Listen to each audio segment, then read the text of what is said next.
মমতার মাস্টারস্ট্রোকে কোণঠাসা মোর্চা, পাহাড়ের জমি পেতে মরিয়া হয়ে বৈঠক। কলকাতায় বিজেপি নেতৃত্বের সঙ্গে বৈঠক রোশন গিরির।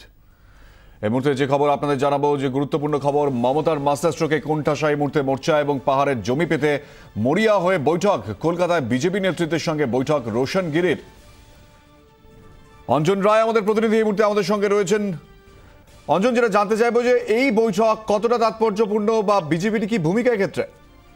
দেখো, কিছুক্ষণ আগে দিলীপ ঘোষ আমাদের যেটা জানালেন যে আজ সকালবেলায় সরাসরি রোশনগিরি আসেন, পাহাড় থেকে এসে তার বাড়িতে বৈঠকে বসেন। তার সঙ্গে 3 বিধায়কও ছিলেন। সেই বৈঠকে মূলত তারা দিলীপ ঘোষকে জানান যে পাহাড়ের পরিস্থিতি ঠিক কিরকম, যে প্রতিশ্রুতিগুলো দেওয়া হয়েছিল সেই প্রতিশ্রুতিগুলো পালন করেনি বলে তারা ক্ষুব্ধ। আবার সেই ডিএম এর মাধ্যমে প্রশাসন চালানোর চেষ্টা হচ্ছে বলে তারা সরাসরি দিলীপ ঘোষকে রোশনগিরি অভিযোগ করেন। সেক্ষেত্রে তাদের আগামী কর্মসূচি কি হওয়া উচিত, তারা আগামী নির্বাচন করবেন না অংশগ্রহণ করবেন না বয়কট করবেন, সে ব্যাপারে তারা ভাবনা চিন্তা করছেন। সেই সঙ্গে তারা জানান যে পাহাড়ে ইতিমধ্যে 3টি ভাষা পড়ানো হয়।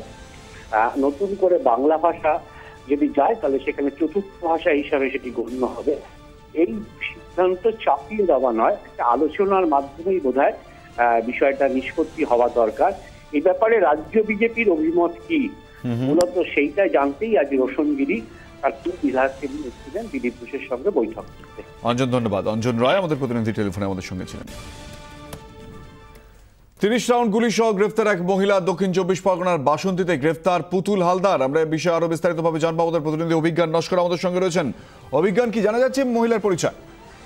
এখন পর্যন্ত যেটা জানা যাচ্ছে যে বাসন্তী থানা এলাকা চড়াবিদ্যা গ্রাম পঞ্চায়েতের যে গ্রাম রয়েছে সেখানে অনেকদিন ধরে পুলিশের কাছে খবর আসছিল যে সেখান থেকে মূলত গুলি বিক্রির সেখানে একটা চক্র কাজ করছে, এবং এই খবর আসার পর থেকেই বাসন্তী থানা পুলিশ গতকাল রাত্রে যখন সেই গ্রামে হানা দেয় এবং সেখানে স্থানীয় নির্মল হালদার তার বাড়িতেই মূলত হানা দেওয়া হয়। যদিও নির্মল হালদার তিনি তখন বাড়িতে ছিলেন না, তার বাড়িতে তার স্ত্রী ছিলেন পুতুল হালদার, এবং বাড়িতে তল্লাশি চালিয়ে প্রায় 30 রাউন্ড গুলি সেখানে উদ্ধার হয়েছে। এবং এই ঘটনায় পুলিশ নির্মল হালদারের স্ত্রী পুতুল হালদারকে গ্রেপ্তার করা হয়েছে এবং আজকে তাকে আলিপুর আদালতে তোলা হচ্ছে।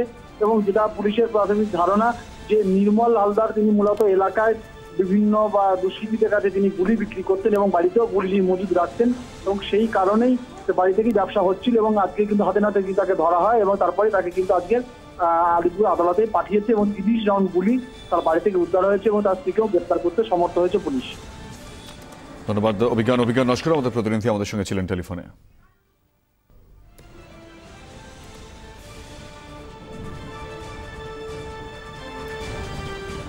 এদিকে ক্যানিং এর জীবনতলায় কুপিয়ে গুলি করে যুবককে খুন। মৃত উদয় মণ্ডল মাছের ভেড়ির নাইট গার্ড ছিলেন। আজ সকালে তার রক্তাক্ত দেহ দেখে পুলিশে খবর দেন স্থানীয়রা। কুপিয়ে খুনের পর মৃত্যু নিশ্চিত করতে গুলিও করা হয়েছে। তবে খুনের কারণ নিয়ে রয়েছে ধোঁয়াশা। অসামাজিক কোনো কাজ দেখে ফেলাতেই খুন অনুমান পুলিশের। একদিন নিজেরা